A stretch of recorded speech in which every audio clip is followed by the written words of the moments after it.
Welcome to the Triathlon Nutrition Academy podcast, the show designed to serve you up evidence-based sports nutrition advice from the experts. Hi, I'm your host Taryn, accredited practicing dietitian, advanced sports dietitian, and founder of Dietitian Approved. Listen as I break down the latest evidence to give you practical, easy to digest strategies to train hard, recover faster, and perform at your best. You have so much potential, and I want to help you unlock that with the power of nutrition. Let's get into it.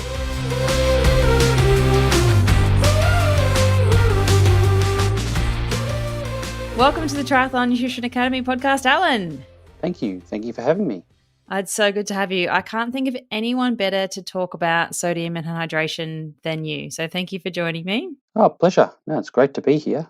Always good to talk about things that you spend a lot of time researching and a lot of things that you spend a lot of time thinking about. Yes.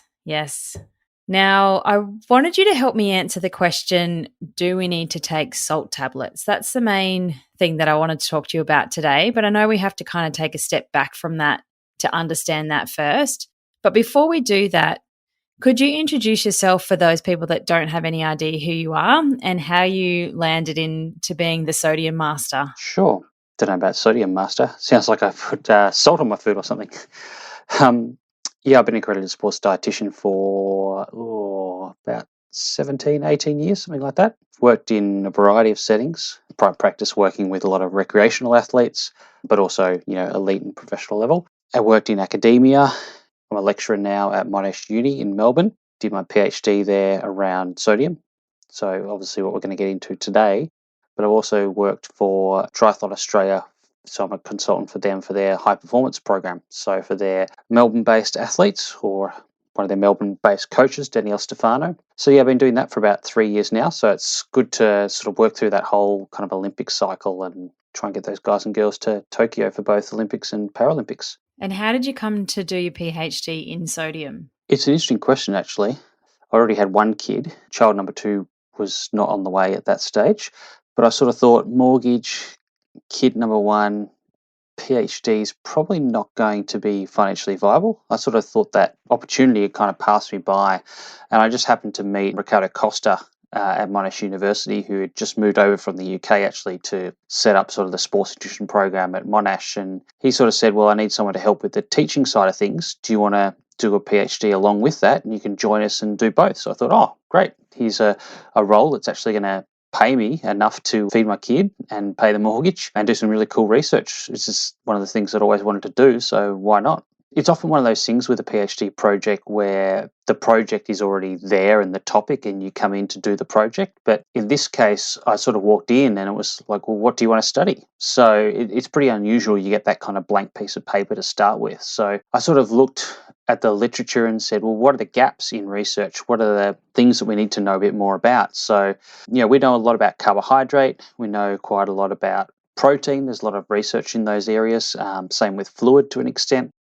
But sodium is one of those areas. It's kind of one of those big rocks of sports nutrition that people are constantly thinking about and testing and measuring. But when you look at the guidelines, there's very little there and very little evidence to suggest, what we should be having in terms of sodium. So I thought, well, that's kind of an obvious choice from my perspective in terms of what we can try and shift the dial on. So, I didn't really have any preconceived ideas behind that. I didn't have a particular interest in sodium prior to that. But, 6 years later, here I am still working in that area.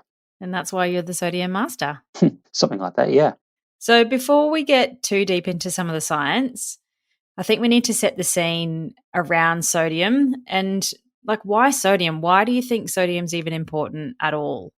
It's a good question. And I think there's different answers depending on whose perspective you're looking at it from, I guess. A lot of athletes obviously talk about sodium and they think about sodium in terms of sort of how much sodium's in their products they're having, drinks, gels. Obviously, our question today is around salt tablets or capsules.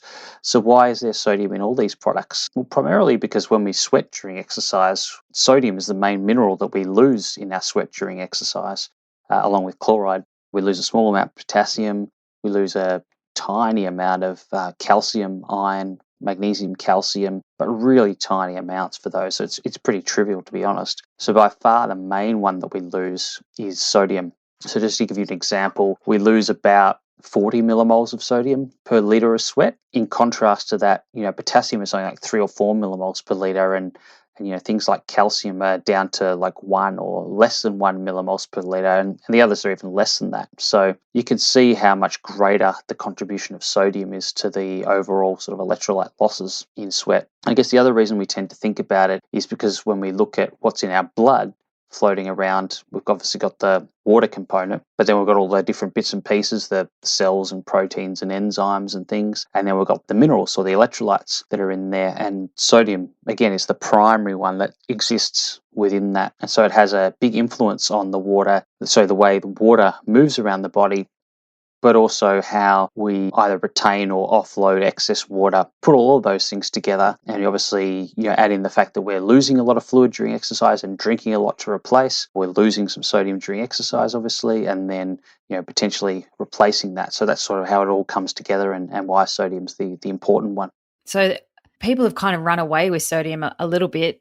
It's advertised really heavily to be in products. Certain things are high sodium or sodium supplemented, but are there any guidelines around sodium replacement and what we should actually be doing? Very little, actually. I guess the main guidelines in terms of sports nutrition, there are others, but the main one that people tend to refer to is the American College of Sports Medicine. So their last publication was in 2016. And if you go to those guidelines, I can't remember it word for word, but there's a statement there along the lines of people should replace sodium when large losses occur, but they don't really define what a large loss is. They give a couple of sort of vague examples of that. And then even then, they don't give a quantified amount that you should replace. So you kind of walk away with those guidelines and think, well, I don't know what to actually do from that. I don't know when a large loss has occurred. I don't know how much I should replace. So, there's a lot said around sodium replacement and numbers bandied around in terms of how much sodium you need, or, doing the sweat testing process where you might go out and try and quantify that. And so you go out with the intention of replacing that sodium. But even when you do that, how much do you replace? There's currently no guidelines to tell us the answer to that question, even if we do the test. And what are some of the things that you found in your work? Like, there's obviously no guidelines. That's kind of one of the things you've been working on. What are the main findings that you've discovered over the last 6+ years with your research in this space? So,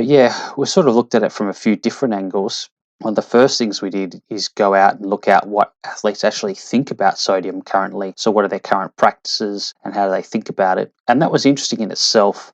We found that the majority of endurance athletes tend to think that because they sweat a lot, they need to consume a lot more sodium than the general population on a day-to-day basis. But they had different ideas about how much and how to do that. Quite a few people said they deliberately increase their sodium intake, for a few days before a major event, up to 5 days, particularly the bigger events like an Ironman or an ultramarathon or something like that. The other thing that came from that work was, I guess, the way athletes tend to think that sodium works in the body, and that is that they tend to think that we have like this big store of sodium in the body, like a certain amount, and then as we sweat, it depletes, and once it depletes to a certain amount, things are going to start to go wrong, whether it's hyponatremia or cramping or something like that, and so therefore we need to replace it to stop it getting to this sort of critical level where things are going to start to go wrong. And yes, there is a store of sodium in the body, but it doesn't really kind of work in that way. And so it's kind of similar to muscle glycogen with carbohydrate, but the reality is that sodium is a bit more complex than that. It interacts with water, and so we need to think about that interaction, and there's a lot more to it than just the store and running out of a certain store. So we looked at that first of all to look at what athletes were actually doing. One of the things that we were interested in was the relationship between how much sodium you eat on a day-to-day basis and what that may or may not do in terms of the amount of sodium you then lose during exercise. So if you load up on salt for 3 or 4 days before a race, like a lot of people do, does that actually impact on the sweat sodium loss during the race? So you go out and do your sweat tests, maybe a couple of months earlier, and you come up with a number, whatever that is. Is that number going to be different on race day because you loaded up with sodium? In other words, did the sweat glands adapt to that higher sodium intake? We know that definitely happens with urine and through the kidneys, but does that happen through the sweat as well? And we found that yes, it does, but not as much as we expected though. We went from a normal sodium intake and effectively doubled it. And yes, the sweat sodium did increase, but only by about 10 to 12% on average. Some people was more than that, and some people was less, but the average was sort of 10 to 12%. And likewise, we went to a really low sodium intake and it dropped by about the same amount. So yes, you can push it in either direction by changing the amount of sodium in your diet, but it's not that big an effect, at least over 3 days. And now what we're looking at now is more the sodium during exercise aspect of it. So we've got a study which unfortunately is kind of parked idle because of COVID at the moment, and that's a running study looking over 5 hours of running and sodium replacement. But in the meantime, I've got on with some sort of mathematical modelling of sodium requirements during exercise, which has been really interesting. Yeah, wow. So we're on the path to getting some good guidelines. Hey, Alan, we just need COVID to go away. I hope so, yeah. I think there has been a lot of research in sodium, but a lot of it has been around sort of perfecting the sweat composition testing process. So a lot of the resources and research has gone into that, but much less work has gone into, okay, once you do that sweat test and you've got your data, what do you actually do with that? Or even if you need the testing in the first place. Yeah, I would like to pick your brains on that because I think that is really important for people to understand. We haven't talked about this, but I've seen a company doing a sedentary sweat test where you sit down, you're not exercising, and they put a patch on your arm and it heats up.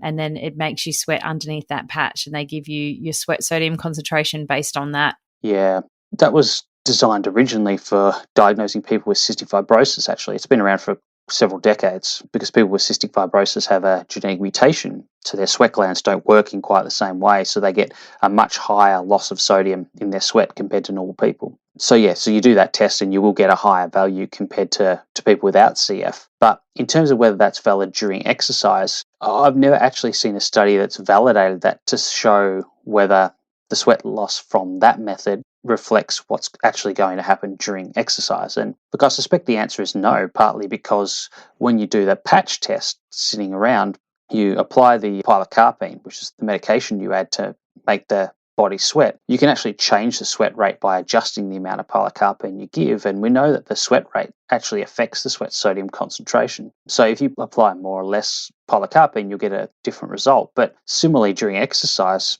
you go out for a ride, and depending on the sweat rate, that'll actually drive the sodium concentration, and that's one of the biggest influences on the sweat sodium concentration itself. The higher the sweat rate, the higher the sweat sodium concentration as a general rule. But as I said, diet will have an impact as well. So, if you have a very high or very low salt diet, that will change the baseline up or down a bit as well. Yeah, awesome. Thank you.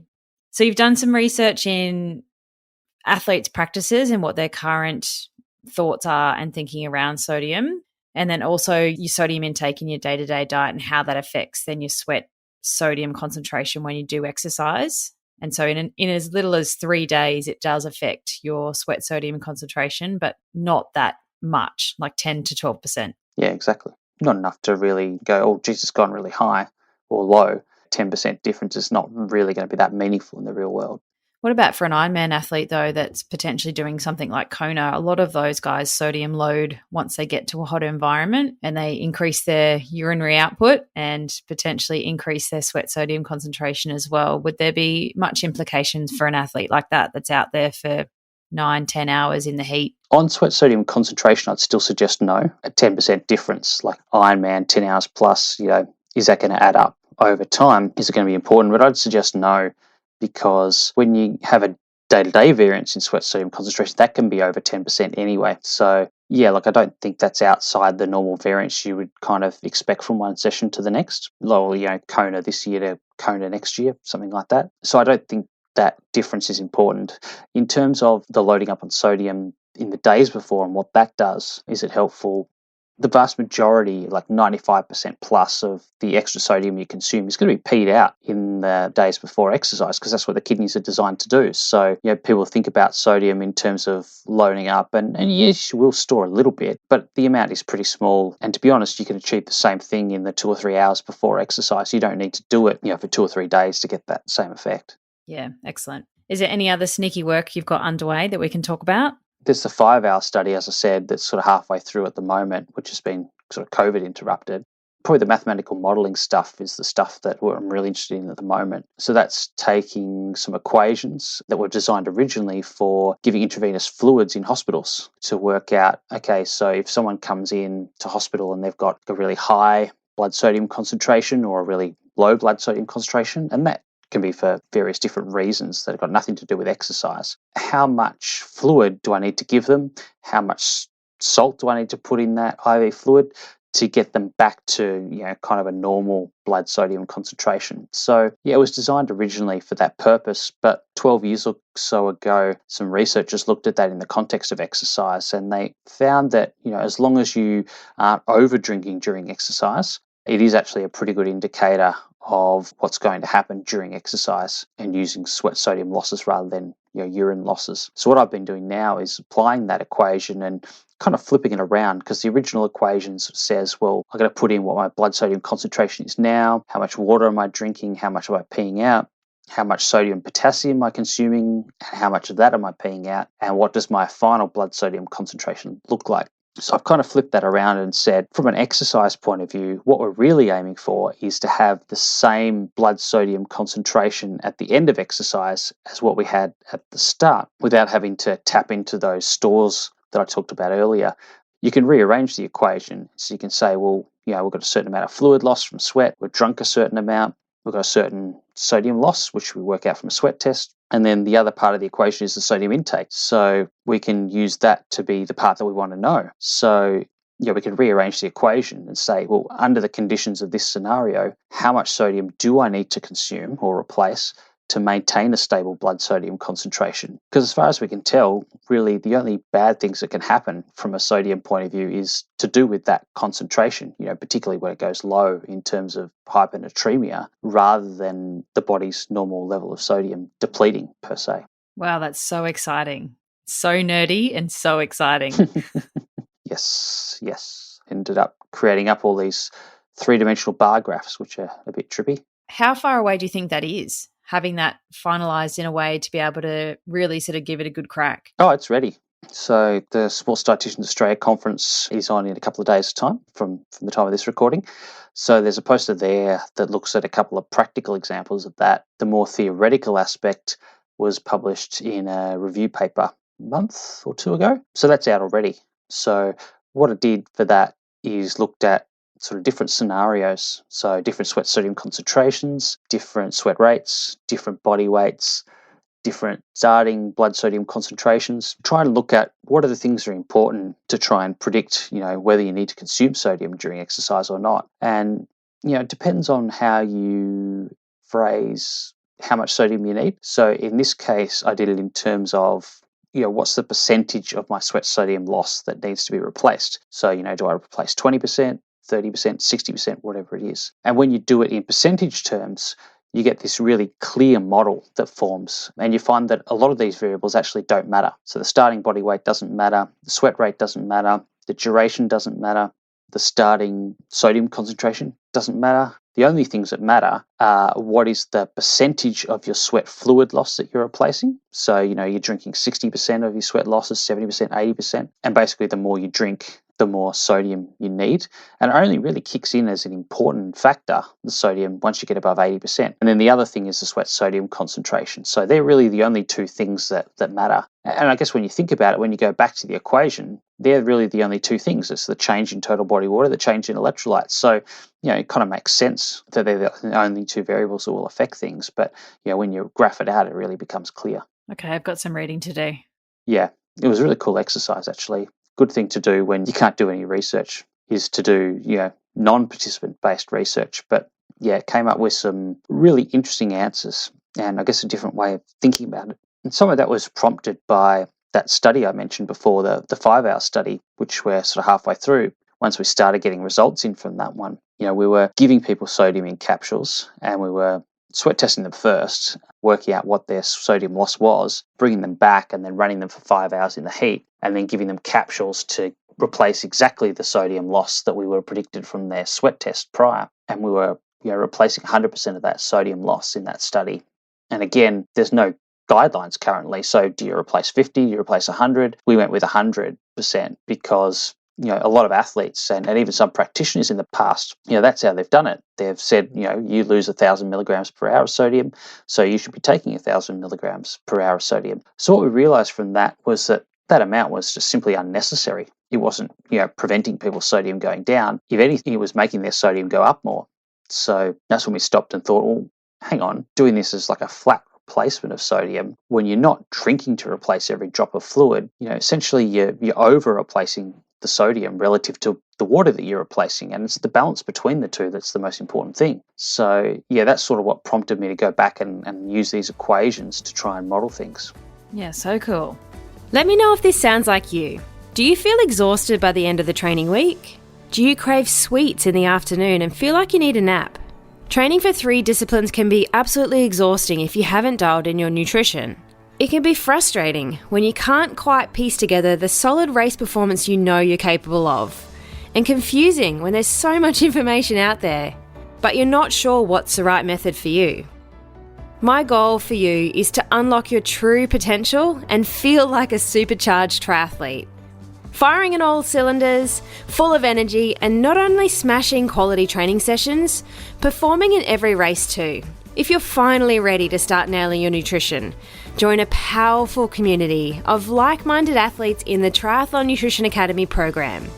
Head to dietitianimprove.com/academy to check it out now. For less than the cost of a coffee a day, you will finally have a plan for your nutrition instead of winging it and hoping for the best. So what happens if we do over-replace sodium? We overdo how much sodium we're putting into the system? So I guess we can think about sodium concentration in the blood. So if we over-replace sodium and we go crazy on the capsules or the tablets or whatever, then our blood sodium is going to go up. So our blood sodium concentration will go up when we exercise if we don't drink anything anyway, because no matter how salty our sweat is, it's always less salty than the blood, which basically means that when we sweat, we're losing volume in terms of water, but we're losing some sodium, but we're always losing proportionally more water than we're losing sodium. So your blood sodium concentration, how much sodium compared to water, is always going up. So the only situation where the blood sodium will go down is if you are excessively drinking water, or if you're exercising for a really prolonged time, 10 hours plus, you've replaced all of the water but none of the sodium. And then you might start to get some of that dilution happening to a certain extent. And that's exactly what the model shows as well. Yeah, it's really only in those longer durations with that higher fluid turnover where you need to replace that sodium to any significant extent.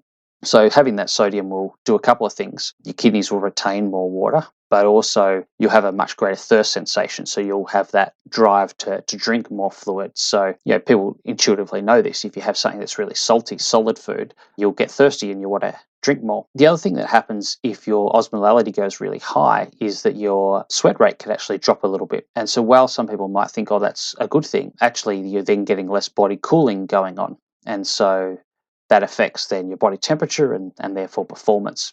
Well, look, if you're having less than 80% of your fluid losses, the model shows us that it's really not going to have any impact. Your sweat sodium will go up anyway if you're drinking less than 80% of your fluid losses. So, from a sodium perspective, not having sodium means it won't go up quite as much, which is probably not a bad thing in that scenario. What it might do if you are drinking more aggressively during exercise, say 80, 90% of your fluid losses or even more, and you're not having sodium, then there's a risk that you might have your blood sodium concentration start to go down, and that's when you run into the risk of hyponatremia. But you only really see that over a really long period of time. So things like Ironman, Ultraman, that kind of thing. I've had a few clients actually do marathons or long distance trail runs and have suffered from hyponatremia, and they have no idea what it is until afterwards.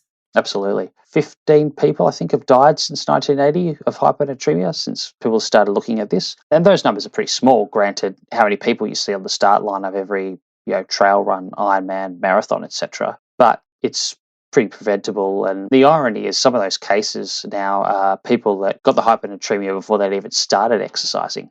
They were just drinking copious amounts of water before exercise, thinking that they need to be hydrated. And there's a couple of American footballers, for example, where the coaches said, oh, you need to be hydrated to not cramp during practice. So they went out and drank gallons and gallons of water and ended up with hyponatremia as a result. Crazy.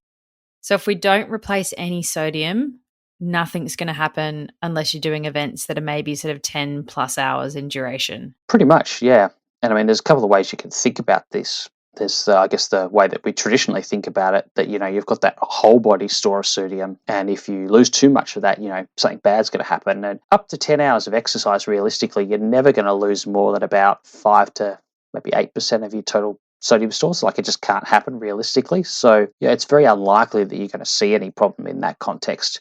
10 hours plus, again, it's more to do with the water turnover than it is the sodium depletion, as far as we know. I guess it's more the fact you're replacing or turning over water that you're losing over that period of time, and then you're not replacing the sodium. That's when you might run into trouble. Basically means that, to prevent hyponatremia, you have to basically have a lower blood volume. You can't replace the sodium. So yes, you can get away with not having hyponatremia, but you're going to have a smaller and smaller blood volume to be able to achieve that. And so that's not great from a body temperature and a performance perspective over time. So what advice would you have for all the Ironman athletes that suck back multiple salt tablets, salt capsules every hour just because their mates told them that they should, or they do it because they cramp? I guess the first thing would be, do we need sodium in triathlon? I'd suggest anything shorter than Ironman, probably not. It's not to say, get rid of sodium completely, like take it out all of your drinks and your food and that kind of thing. I think it's still fine from a taste perspective and the psychological impact it has, and it might encourage us to drink a little bit more, which in some situations might be appropriate.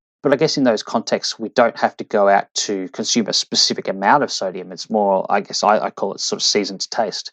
I guess for Ironman or longer, that's when I would say that there might be a role for targeted sodium replacement for people. So again, it depends on their fluid intake and also if they have a high sweat sodium concentration. And how are you going to know that? Well, sweat testing really is the only way to find out. So I think there is a role for sweat testing, but I think it's more only in that ultra endurance space. And then I guess you get that sweat test result and, what do you do with that?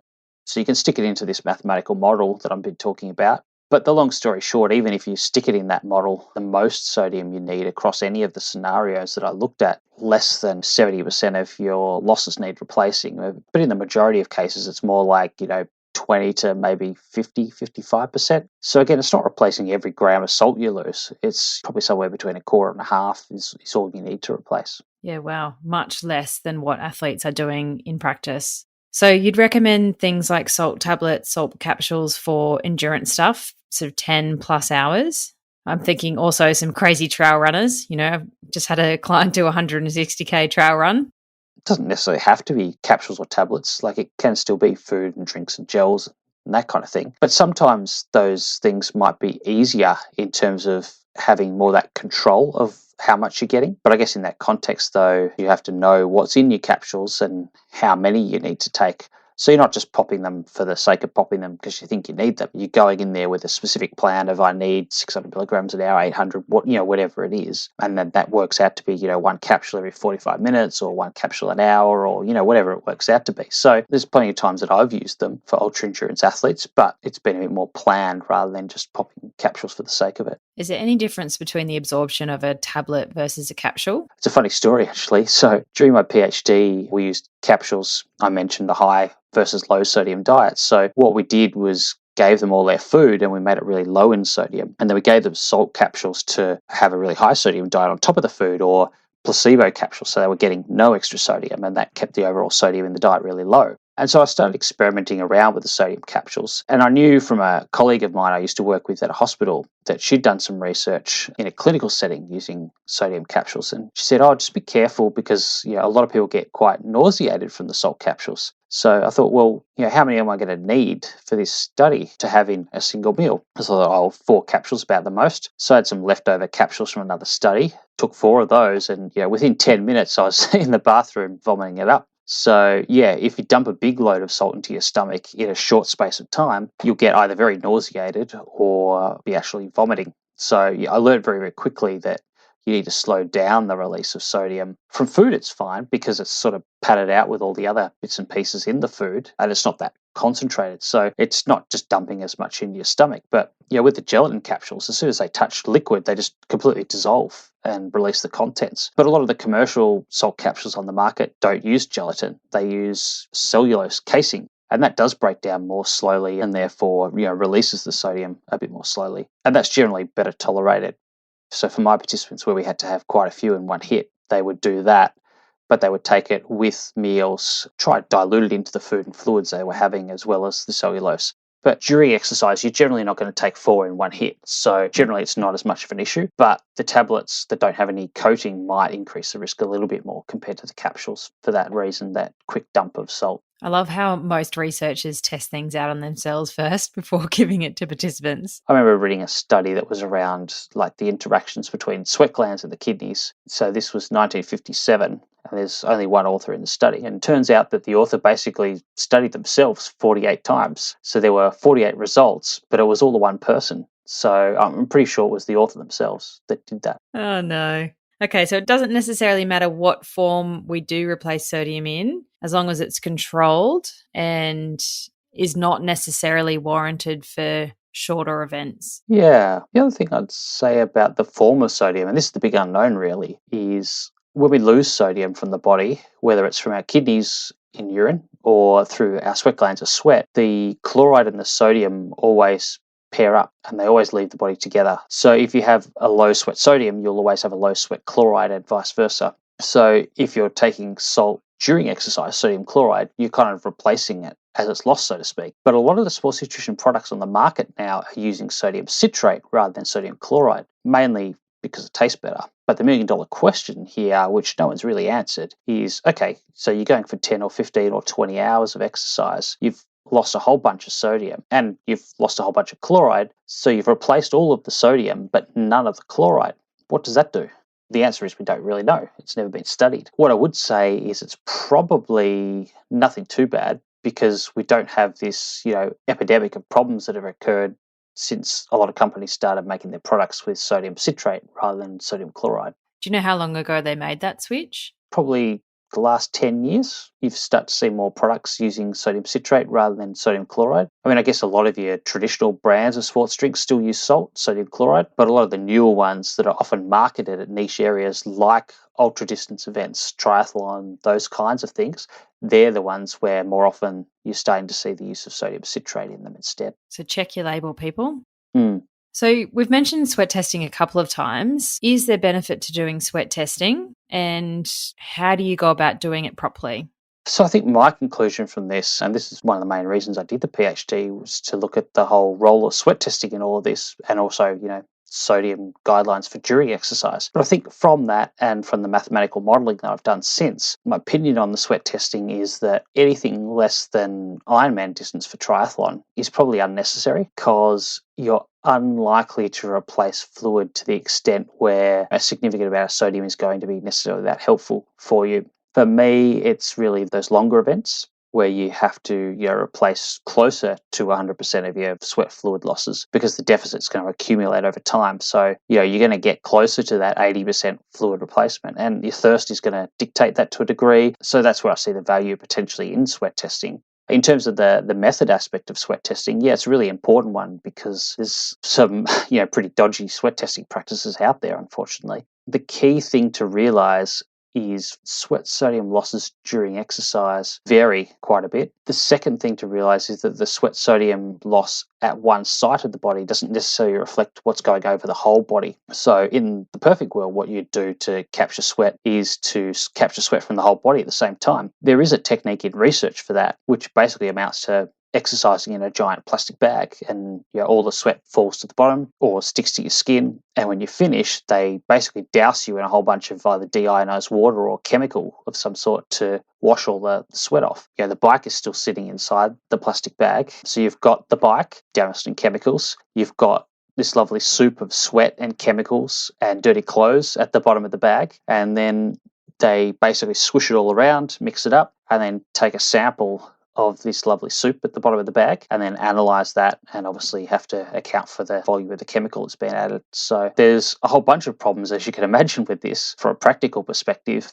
But also, in a plastic bag, you can't replicate the normal airflow you get outdoors. So the sweat rate's completely unrealistic, and therefore the sweat sodium concentration is unrealistic as well. So it's only really a useful technique to compare mechanistically that versus what you could do outside. So what we normally do is stick on an absorbent patch on a side of the body or more, and then collect the sweat, wring it out in one way or another, and then analyze the sweat that comes out of it. But taking sweat from one side of the body doesn't necessarily represent what's happening over the whole body. So there's some standard sites that are used across the body. The forearm, the forehead, the upper chest, or maybe the shoulder blade area are the ones that are commonly used, but they will all have a higher sweat sodium concentration than the whole body. The one that probably gives the closest result of the commonly used ones is the one that's halfway up your thigh, but even that's not perfect. So what we do is plug those numbers into an equation that's been devised from that research to compare the whole body, that plastic bag, to the patches,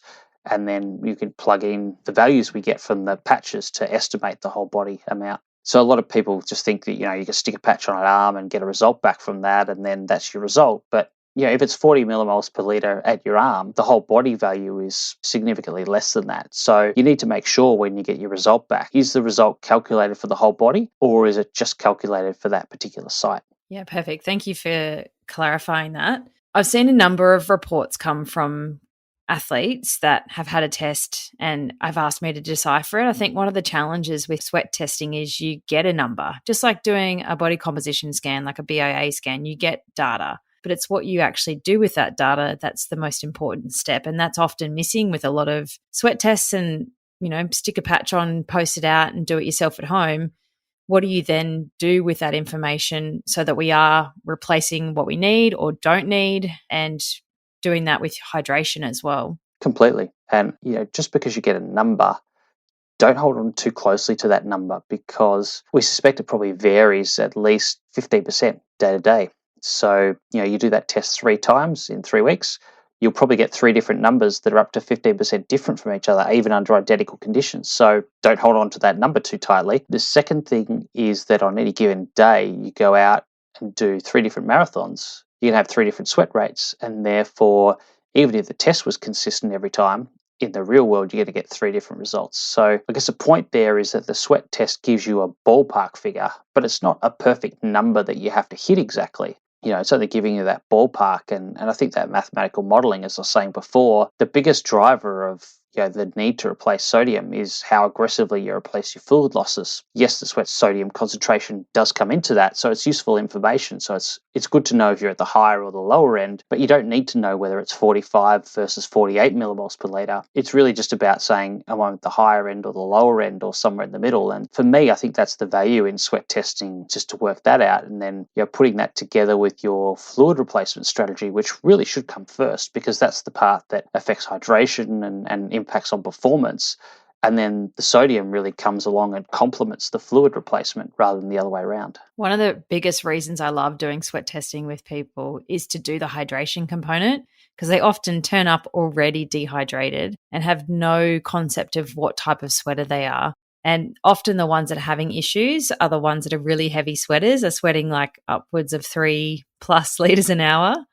And they've come because they want to know exactly how much sodium to have, but really the intervention is you need to drink a whole heap more because you're already dehydrated before you even got here. Yeah, absolutely. I mean, I've seen some examples where they've had a whole bunch of different issues and they couldn't figure out what it was. And in the end, it turned out that they did have a very high sweat sodium concentration, far higher than normal. And they were replacing the fluid, but not the sodium. And as a result of that, they were just peeing it out. Like that fluid was just a siphon. It was going in one end and out the other. It wasn't really benefiting them and they weren't able to hold on to that fluid. And so adding the sodium was helpful for them. But for a lot of people, that's not so much the issue. So it's obviously horses for courses. But one thing I've started doing over the years when I look at sweat testing in terms of the sweat rate is not only what is that number, and again, that can vary day to day by at least 10% and more depending on weather and pacing and so on, but look at what they're actually drinking. So, what's the fluid behavior that's sitting alongside that sweat rate? Because that tells you, I guess, what the problem potentially is. So, some people might have a really high sweat rate and they're trying their hardest to drink that amount, but they just can't do it because their gut tolerance won't allow it. So in that case, they need to go out and put some strategies in place to improve their gut tolerance. For other people, they're just not getting an adequate thirst sensation. It's just not driving them to where they need to go. So they might need to drink a little bit ahead of thirst. Whereas for other people, they're just not organized to carry enough fluid. So they just don't have access to the fluid when they need it. They need to change their strategy in terms of the logistical side of things. So I think having that information about, what's your sensation of thirst, what's your gut tolerance, and how much did you drink versus how much you lost, by adding those things into the mix, I think adds a lot to your assessment, and it really adds value in terms of not just what is the sweat rate, but what's the narrative here and what can we learn from that. Perfect. So drinking to thirst, we haven't talked about that much, but it is the sexy term of the era. Yes. What sort of distances of triathlon do you think that's useful as a strategy versus that's a terrible idea? It's a very controversial area. I'll start with that. I would start by saying it's gone around in circles. I think where I've come to with this in the real world, thirst is a reasonable guide of what to drink or the need to drink more. That's certainly true in most cases. But again, you don't want to take that for granted, and that's where testing and including a measurement of thirst perception is useful for that. Like, it's one thing to say, I'm just going to drink to thirst. But, what happens if you get halfway through the bike leg, 20 Ks from the next aid station, you're really thirsty and you don't have any fluid available? Well, drink to thirst isn't going to help you, is it? So you still need to have some idea of how much fluid is that actually going to be? How much fluid do I need access to be able to satisfy my thirst? And that's where I think there's still value. A lot of people just go, just drink to thirst. Like, that sweat testing is all just a load of garbage. It's just a conspiracy to sell more Gatorade. But I think at the end of the day, if you don't know roughly what your sweat rate is going to be, then you don't even know how much fluid to carry with you, regardless of whether you're thirsty or not. Like, I think in the longer distance events, if we're 8 hours into an Ironman, something like that, and we're going, well, I don't know where my fluid balance is, whether I've drunk enough or not. I'm not going to pull out the scales and stop at the side of the road and measure it, see what my fluid balance has done. It's useless anyway because you've lost all your glycogen. Exactly. So really, the only indication I've got of whether I've drunk enough or not is thirst. Like, it's the only dipstick we can use on the fly in real time during a race to say where we're at. So ignoring thirst completely is fraught with danger. But at the same time, just going into a race saying, I'm just going to drink to thirst with nothing else around that is fraught with danger as well. Okay, perfect. So we should be doing sweat testing, but we need to make sure that we are getting it done from a qualified practitioner that can do a test accurately and can use those regression equations to actually measure whole body sodium rather than just one site. But then somebody that has the experience to then apply that number in that environmental condition or level of fitness or whatever it is that you're doing. So there's benefit to doing it that way if we kind of control all of those measures heading in and heading out of a sweat test. Yeah, certainly that modelling shows that the majority of people need very little, if any, sodium during exercise. Even in Ironman, most people need virtually none. But I guess the problem is you don't know which camp you're in. Like, you might have a sense of that in terms of sweat sodium, but you're never going to know fully until you test. So some people might get disappointed and say, well, the test said I don't need any sodium, but until you test, you're not going to know necessarily. Now, we haven't talked about cramping, and I don't want to open that can of worms too much, but do you have any brief thoughts on sodium replacement for preventing cramping? I think athletes have that mindset of sodium's this fixed store in the body, and when it drops to a certain level, cramping is going to happen. But there's really no scientific evidence that that is the case. People have tried to say, well, is it lack of water? Is it too much water? Is it lack of sodium? What we can probably say from the literature is, firstly, cramping is probably a syndrome. And what I mean by that is there's probably multiple things that can happen during exercise that result in cramping. So, cramping is potentially an outcome of multiple problems that arrive at the same sort of outcome. So we know there's a whole bunch of other risk factors, things like pre-existing medical conditions, certain prescription medications can increase your risk of cramping. We know people that push themselves harder at a race than in training, or go out and do a 10-hour race but have never trained more than 5 hours. They've all got an increased risk of cramping as well. So there's a fatigue element to it as well. There's a couple of studies that are quite interesting that have looked at Ironman in Busselton, where someone had cramped but also developed hyponatremia. So these guys wrote up that case study and tried to go back into the lab and figure out what was going on. And what they showed was that the risk of cramping was probably related to becoming dehydrated first.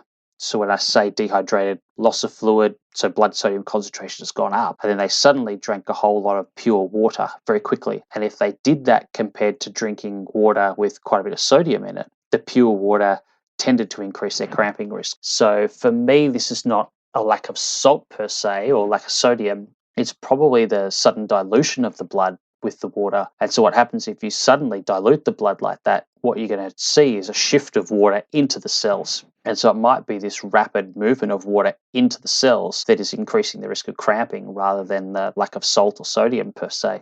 And if you go back to, the 1920s and 30s, when some of the first sort of descriptions of hyponatremia and cramping happened in miners, a lot of the cramping was happening in miners that drank huge amounts of water without any sodium in it. So again, it was probably the dilution of sodium from the water rather than a lack of sodium intake causing the problem. So you often see that cramping as well in people that do get hyponatremia in a race or after a race when people stop and then they suddenly chug down a whole bunch of water. But yeah, ultimately cramping is really hard to study. You can't just bring people into the lab and say, okay, well, when I count to 5, I'll just get you to cramp for me and then I'll do some measurements. It's unpredictable, so it's hard to study. So unfortunately, we still don't know that much about it. And multifactorial, like you said. Totally, yeah. Whew. All right, is there anything that we haven't talked about sodium that you wanted to cover? Probably the only thing that we haven't covered would be sort of sodium over days, weeks, or months of training, as opposed to, just the one-off day of a race. What we see from, the sodium study that I mentioned in my PhD,